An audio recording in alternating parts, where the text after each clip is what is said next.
আমার খবর। ভোটে জয়ী হয়ে প্রধানমন্ত্রী সুস্মিত গড়াই, তারপরেই 5 ক্যাবিনেট মন্ত্রীরও নির্ধারণ করা হলো। নির্বাচনে নিকটতম দুজন প্রতিদ্বন্দ্বীকে অনেকটাই পিছনে ফেলে জয়লাভ করে প্রধানমন্ত্রী পদপ্রার্থী সুস্মিত গড়াই। শিক্ষামন্ত্রী, খাদ্যমন্ত্রী, স্বাস্থ্যমন্ত্রী, পরিবেশ মন্ত্রী এবং ক্রীড়ামন্ত্রীরা শপথ বাক্য পাঠ করে তাদের দায়িত্বভার গ্রহণ করবেন। এতক্ষণ যা শুনলেন মনে হতেই পারে দেশের সাধারণ লোকসভা নির্বাচন তো দেরি আছে।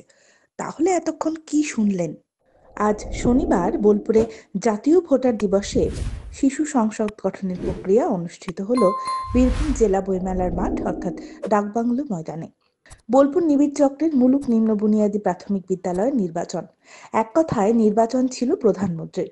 সাধারণ নির্বাচনের আদলে ভোট গ্রহণ হয়, প্রার্থীদের নামে ব্যালট ছাপানো হয়, ক্লাসের ভালো পড়ুয়াদের মনোনীত প্রার্থী করা হয়, স্কুলের অ্যাটেন্ডেন্স খাতা, ভোটার তালিকা।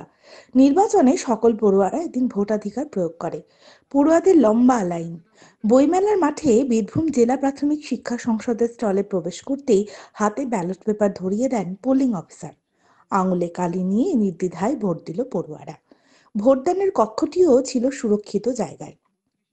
মোতায়েন করা হয়েছিল কেন্দ্রীয় বাহিনী, অবশ্য বিদ্যালয়েরই ছাত্র তারা। ব্যালট পেপারে প্রার্থীদের নামের তালিকা সহ পছন্দের প্রার্থীকে সিলমোহর, কোনো কিছুরই ত্রুটি ছিল না। সামনে রাখা ব্যালট বক্সে নির্বিঘ্নে ভোটাধিকার প্রয়োগ করল মুলুক প্রাথমিক বিদ্যালয়ের খুদে পড়ুয়ারা। শান্তিপূর্ণ অবাধ নির্বাচন বলতে কি বোঝায় তাই যেন দেখিয়ে দিল ওরা। মূলত দেশ গড়ার কাজে কিভাবে ভাবি নির্বাচক মণ্ডলী অংশগ্রহণ করতে পারে, এদিন তার হাতে কলমে শিক্ষা দেওয়ার কাজ হয় বীরভূমের 2401টি প্রাথমিক বিদ্যালয়। নির্বাচনে দুটি রাজনৈতিক দল বই ও কলম গঠন করে প্রতিদ্বন্দ্বিতার আয়োজন করা হয়েছিল।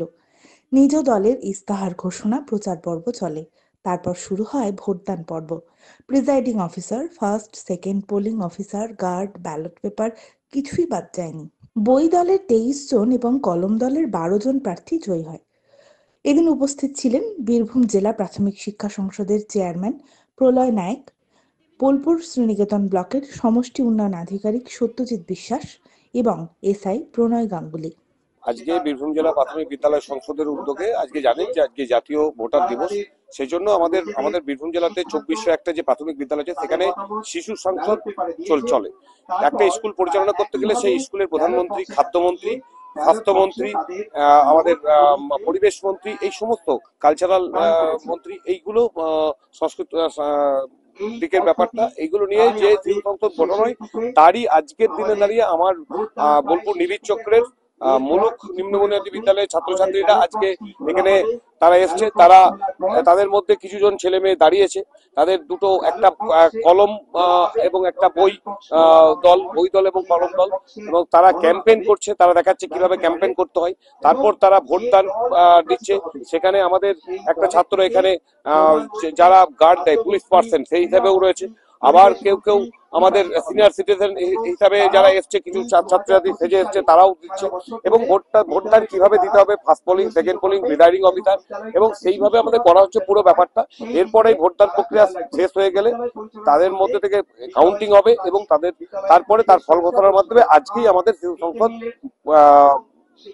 আমাদের মুলুক নিম্ন বুনিয়াদী বিদ্যালয়ের শিশু সংসদ গঠিত হবে। এটা দেখুন যে এটা আমরা বীরভূম জেলাতে প্রত্যেকটা স্কুলে ছড়াতে চাই।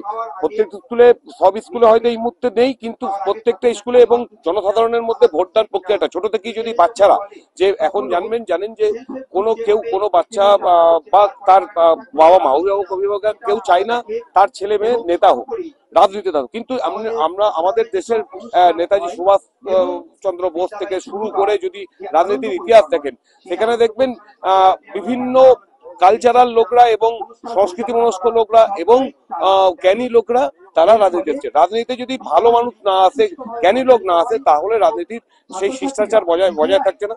তাই জন্য এখন থেকে বাচ্চাদের মধ্যে সেই কিভাবে গণতান্ত্রিক প্রক্রিয়াতে, গণতান্ত্রিক পদ্ধতিতে একটা দেশের নির্বাচন করতে হবে, কিভাবে তার সম্বন্ধে সম্যক ধারণার জন্য আমাদের এই ব্যবস্থা। বাসন্তী দেবী গাঙ্গুলি ফাউন্ডেশনের বৃদ্ধাবাস সেবা করাটাই মূল উদ্দেশ্য আমাদের।